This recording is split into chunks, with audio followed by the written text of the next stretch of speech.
Welcome to ರೀತೂಸ್ kitchen. ನಾವಿವತ್ತು ಬೇಳೆನ ಹೇಗೆ ಮಾಡೋದು ನೋಡೋಣ. ಮೊದಲು ಬೇಳೆನ ತೊಗೊಂಡು ಅದನ್ನು ನೆನೆಯೋಕ್ಕೆ ಬಿಡ್ತಾಯಿದ್ದೀವಿ 10 ಮಿನಿಟ್ಸ್.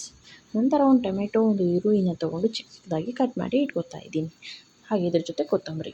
ಸ್ಟವ್ ಮೇಲೆ ಪ್ಯಾನ್ ಇಟ್ಟು ಅದಕ್ಕೆ 3 ಸ್ಪೂನ್ ಎಣ್ಣೆ ಹಾಕಿ, ಎಣ್ಣೆ ಬಿಸಿ ಆದಮೇಲೆ ಈರುಳ್ಳಿನ ಹಾಕ್ತಾಯಿದ್ದೀನಿ. ಈರುಳ್ಳಿ ಸ್ವಲ್ಪ ಬೆಂದಾದಮೇಲೆ ಟೊಮೆಟೊನ ಹಾಕಿ, ಟೊಮೆಟೊ ಮೇಲೆ ಉಪ್ಪು ಅರಿಶಿಣ ಹಾಕಿ ಅದು ಬೆಂದಾದಮೇಲೆ 1.5 ಸ್ಪೂನ್ ಚಿಲ್ಲಿ ಪೌಡ್ರು, ಧನಿಯಾ ಪೌಡ್ರು ಹಾಗೂ ಗರಂ ಮಸಾಲಾನ ಹಾಕಿ ಫ್ರೈ ಮಾಡ್ತಿದ್ದೀನಿ. ಅದು ಸ್ವಲ್ಪ ಫ್ರೈ ಆದಮೇಲೆ ಅದ್ರ ಮೇಲೆ ಬೇಳೆ ಹಾಕಿ ಚೆನ್ನಾಗಿ ಮಿಕ್ಸ್ ಮಾಡ್ತಾಯಿದ್ದೀನಿ.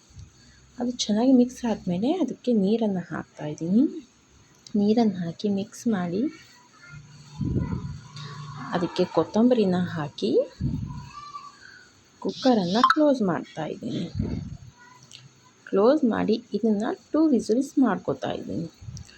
2 ವಿಸಿಲ್ಸ್ ಆದಮೇಲೆ ನೋಡಿ ರೆಡಿ ಆಯಿತು ನಮ್ಮ ಬೇಳೆ. ನೀವು ಟ್ರೈ ಮಾಡಿ ನೋಡಿ.